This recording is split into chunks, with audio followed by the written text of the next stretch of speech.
प्यारे बच्चों, आप सभी को आपके YouTube channel study with Parshuram में स्वागत है। और मैं हूं परशुराम और आज लेकर आया हूं सत्य की महिमा भाग दूसरा में। और जैसे पहले भाग आप जरूर देखना है, क्योंकि जो इस पूरक वचन का बहुत कुछ विवरण विषय उसी वीडियो में संग्रहित है। और यहाँ पर कुल कुछ भाग और प्रश्नोत्तर पर ही हम चर्चा करने वाले हैं। और कृपया नहीं हो तो मेरे चैनल को लाइक शेयर सब्सक्राइब करने के लिए न भूलिए। देखो, लास्ट सेशन में यहाँ तक था, लास्ट के वीडियोस में, यानी झूठ बोलने से क्या होता है। झूठ बोलने से क्या होता है कि क्षणिक लाभ होता है और जैसे इससे अधिक हानि भी होती है। और यह क्षणिक लाभ जो है ना, हमारे विकास के लिए, उन्नति के लिए, मार्ग के लिए यह तो बाधा बन जाता है। ओके, यहाँ तक हुआ था। अब आज देखेंगे कि और जैसे ही क्षणिक लाभ बोलने से हमारा व्यक्तित्व भी कुंठित होता है। ಕ್ಷಣ ಮಾತ್ರದಲ್ಲಿ ನಾವು ಏನ್ ಮಾಡ್ತೀವಪ್ಪ ಅಂದ್ರೆ ಸುಳ್ಳು ಹೇಳಿ ಲಾಭವನ್ನು ಗಳಿಸಬೇಕಾದ್ರೆ ನಮ್ಮಲ್ಲಿರ್ತಕ್ಕಂಥ ವ್ಯಕ್ತಿತ್ವ ಕೂಡ ಏನಾಗ್ತದೆ ಅಂದ್ರೆ पर्सनालिटी ಕುಂಠಿತಗೊಳ್ತದ, ಡೌನ್ ಆಗ್ತದ। ಮುಂದೆ ಇದೆ, झूठ बोलने वालों से लोगों का विश्वास उठ जाता है। ये बहुत इंपॉर्टेंट है। यानी जैसे हम झूठ बोलते हैं और झूठ बोलने से लोग हमारे ऊपर क्या करते हैं कि विश्वास नहीं रखते हैं। ನಾವು ಸುಳ್ಳುಗಳನ್ನು ಮಾತನಾಡೋದ್ರಿಂದ ಜನರು ನಮ್ಮ ಮೇಲೆ ನಂಬಿಕೆಯನ್ನು ಇಡೋದಿಲ್ಲ। ಉನ್ಕಿ ಉನ್ನತಿ ಕೆ ದ್ವಾರ ಬಂದ್ ಹೋ ಜಾತಾ ಹೈ, ಅವರ ಪ್ರಗತಿಯ ಹಾದಿ ಸಹಿತ ಏನಾಗ್ತೈತಪ್ಪ ಅಂದ್ರೆ ಮುಚ್ತದ ಅಂತಕ್ಕಂಥದ್ದು। ಸೊ ಇದು ಏನಾಗಿತ್ತಪ್ಪ ಅಂತಂದ್ರೆ झूठ बोलने वालों की हालत। ಸೊ ನಾವು ಸುಳ್ಳುಗಳನ್ನು ಮಾತನಾಡೋದ್ರಿಂದ ಇದೆಲ್ಲ ಆಗ್ತದ। ಸೊ ಮುಂದೆ ಇದೆ, ಸತ್ಯ ಕಿ ಮಹಿಮಾ ಅಪಾರ ಹೈ। ಸೊ ಲಾಸ್ಟ್ ಅಲ್ಲಿ ಪೂರಕ ವಚನದಲ್ಲಿ ಹೇಳ್ತಾರಪ್ಪ ಅಂದ್ರೆ ಸತ್ಯದ ಮಹಿಮೆ ಬಹಳಷ್ಟು ಅಪಾರವಾಗಿರ್ತಕ್ಕಂಥದ್ದು।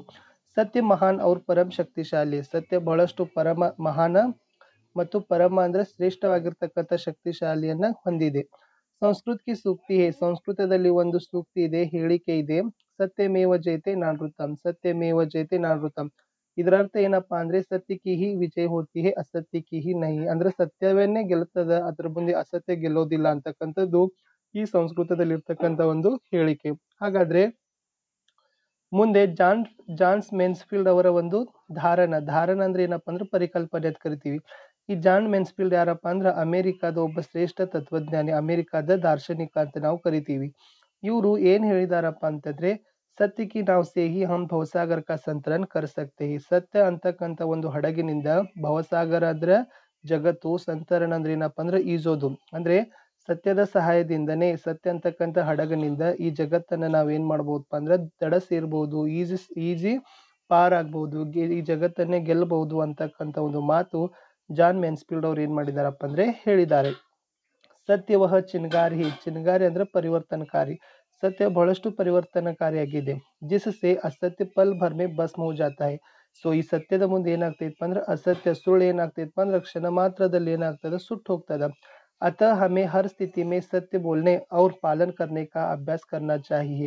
ಅದಕ್ಕಾಗಿ ನಾವು ಏನ್ ಮಾಡ್ಬೇಕು ಅಂದ್ರೆ ಹರ್ ಸ್ಥಿತಿ ಮೇ, ಎಲ್ಲ ಒಂದು ಸನ್ನಿವೇಶಗಳಲ್ಲಿ ನಾವು ಸತ್ಯವನ್ನೇ ಮಾತನಾಡಬೇಕು ಮತ್ತು ಸತ್ಯವನ್ನ ಪಾಲನೆ ಮಾಡ್ತಕ್ಕಂಥ ಅಭ್ಯಾಸವನ್ನ ನಾವುಗಳು ರೂಢಿಗತ ಮಾಡ್ಕೊಳ್ಬೇಕು ಅಂತಕ್ಕಂಥದ್ದು ಈ ಒಂದು ಪೂರಕ ವಾಚನದ ಆಶೆ ಇತ್ತು।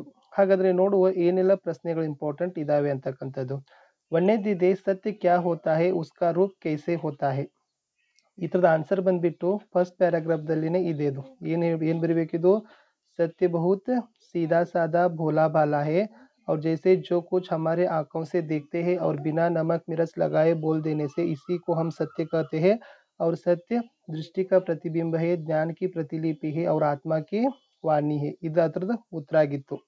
ಇನ್ನು ಎರಡನೇ ಪ್ರಶ್ನೆ ಇದೆ ಮಕ್ಕಳೇ, ಏನು झूठ का सहारा लेते हैं तो क्या क्या सहना पड़ता है। ನಾವು ಸುಳ್ಳನ್ನ ಪಾಲಿಸೋದ್ರಿಂದ ಅದು ನಮಗೆ ಏನೆಲ್ಲ ಆಗ್ತದ, ನಾವೇನೆಲ್ಲ ಸಹಿಸ್ಕೊಳ್ಳಿಕ್ ಆಗ್ತದ ಅಂತಕ್ಕಂಥದ್ದು ಇದೆ। ಅದ್ರ ಉತ್ತರ ಬಂದ್ಬಿಟ್ಟು ಮಕ್ಕಳೇ, ಮುಖ ಕಾಲಾ ಕರ್ನಾ ಪಡ್ತಾ ಹೈ, ನಮ್ಮ ಮುಖ ಕಪ್ಪಾಗ್ತದ। ಆಮೇಲೆ ಅವಮಾನಿತ್ ಬಿ ಹೋನಾ ಪಡ್ತಾ ಹೈ, ಅಪಮಾನಿತ್। ಸೊ ಫಸ್ಟ್ ಆನ್ಸರ್ ಇದು, ನಮ್ಮ ಮುಖ ಕಪ್ಪಾಗ್ತದ, ಆಮೇಲೆ ನಾವು ಅವಮಾನಕ್ಕೆ ಎಡೆ ಮಾಡಿಕೊಡ್ಬೇಕಾಗ್ತದ ಅಂತಕ್ಕಂಥದ್ದು ಎರಡನೆಯ ಪ್ರಶ್ನೆಯ ಉತ್ತರ।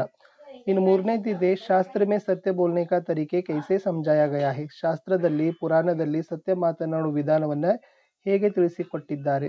ಸೊ ಇದು ಅದರ ಉತ್ತರ ಏನು, सत्यम ब्रूयात प्रियम ब्रूयात न ब्रूयात सत्यम प्रियम, सच बोलो जो दूसरों को प्रिय लगे, अप्रिय सत्य मत बोलो।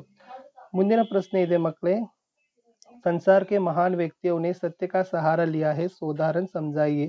ಈ ಜಗತ್ತಿನಲ್ಲಿ ಮಹಾನ್ ವ್ಯಕ್ತಿಗಳು ಸತ್ಯವನ್ನ ಪಾಲನೆ ಮಾಡಿದ್ದಾರೆ, ಉದಾಹರಣೆಯೊಂದಿಗೆ ಸ್ಪಷ್ಟಪಡಿಸಿ ಅಂತ ಇದೆ। ಸೊ ಅಲ್ಲಿ ನೀವು ಬರೀತಕ್ಕಂಥದ್ದು ಏನಪ್ಪಾ ಅಂತಂದ್ರೆ, राजा हरिश्चंद्र की सत्यनिष्ठ विश्व विख्यात है और जैसे इन्होंने सत्य के मार्ग पर चलने के लिए अनेक कठिनाइयों को सामना करना पड़ा। राजा दशरथ सत्य का वचन निभाने के लिए प्राण त्याग कर दिया और महात्मा गांधी जी ने सत्य से ही ब्रिटिश शासन को झकझोर दिया. ಈ 3 ಪಾಯಿಂಟ್ಗಳು ಅದರ ಉತ್ತರ ಆಗಿತ್ತು. ಸೊ ಮುಂದೆ ಇದೆ ಮಹಾತ್ಮ ಗಾಂಧೀಜಿ ने सत्य की शक्ति के बारे में क्या कथन कहा है. ಮಹಾತ್ಮ ಗಾಂಧೀಜಿ ಅವರು ಸತ್ಯದ ಬಗ್ಗೆ ಏನ್ ಹೇಳಿದಾರೆಪ್ಪ ಅಂದ್ರೆ ಏನ್ ಹೇಳಿದ್ದಾರೆ. सत्य एक विशाल वृक्ष है. सत्य ಅನ್ನೋದು ಒಂದು ದೊಡ್ಡ ಗಿಡದ ಹಾಗೆ. उसका जितना आदर किया जाता ಅದನ್ನ ಎಷ್ಟೊಂದು ಗೌರವದಿಂದ ಕಾಣ್ತೀವಲ್ಲ उतने ही फल उसमें मिलते. ಅಷ್ಟೇ ಒಂದು ಅದರದ ಒಂದು ಫಲಗಳು ಪರಿಣಾಮ ನಮಗೆ ಸಿಗ್ತವೆ. उनका अंत नहीं होता. ಇದಕ್ಕೆ ಕೊನೆ ಅಂತಕ್ಕಂಥದ್ದು ಇಲ್ಲ ಅಂತಕ್ಕಂಥದ್ದು ಮಹಾತ್ಮ ಗಾಂಧೀಜಿಯವರ ಒಂದು ಹೇಳಿಕೆ. ಪ್ರಶ್ನೆ 6 ಇದೆ. झूठ बोलने वालों की हालत कैसी होती है. ಸೊ ನಾವು ಸುಳ್ಳು ಮಾತನಾಡುವವರ ಒಂದು ಸ್ಥಿತಿ ಏನಾಗ್ತದಪ್ಪ ಅಂತ ಹೇಳಿದ್ದಾರೆ. ಸೊ ಸುಳ್ಳು ಮಾತನಾಡತಕ್ಕಂಥವ್ರ ಹೇಳಿಕೆ ಏನಾಗ್ತೈತಪ್ಪ ಅಂದ್ರೆ फर्स्ट ऑफ ऑल ಏನಾಗ್ತೈತಿ उन्नत विकास का मार्ग बाधा बन जाता है. और जैसे झूठ बोलने से विकास का मार्ग बाधा बन जाता है, व्यक्तित्व कुंठित हो जाता है, लोग विश्वास उठ जाता है और उन्नति का मार्ग बंद हो जाता है. ಇದು ಇನ್ನು ಲಾಸ್ಟ್ ಪ್ರಶ್ನೆ ಇತ್ತಪ್ಪ ಅಂದ್ರೆ हर स्थिति में सत्य बोलने का अभ्यास क्यों करना चाहिए. ಅದ್ರ ಉತ್ತರ ಬಂದ್ಬಿಟ್ಟು सत्य एक चिंगारी है जिससे असत्य पल भर में भस्म हो जाता है. इस कारण हर स्थिति में हमें सत्य बोलने का अभ्यास और पालन करना आवश्यक है. ಇಷ್ಟು ಇತ್ತು ವಿದ್ಯಾರ್ಥಿಗಳಿಗೆ ಈ ಒಂದು ಸತ್ಯಕ್ಕೆ ಮಹಿಮಾ ಅಂತಕ್ಕಂಥದ್ದು. ತುಂಬಾ ಡೀಟೇಲ್ ಆಗಿ ನಿಮಗೆ ಹೇಳಿಕೆ ಪ್ರಯತ್ನವನ್ನ ಮಾಡಿದ್ದೀನಿ. ಇಷ್ಟ ಆದರೆ ಲೈಕ್ ಶೇರ್ ಸಬ್ಸ್ಕ್ರೈಬ್ ಮಾಡಲು ಮರೆಯದಿರಿ. ಸಿಗುವ ಮುಂದಿನ ವಿಡಿಯೋದಲ್ಲಿ.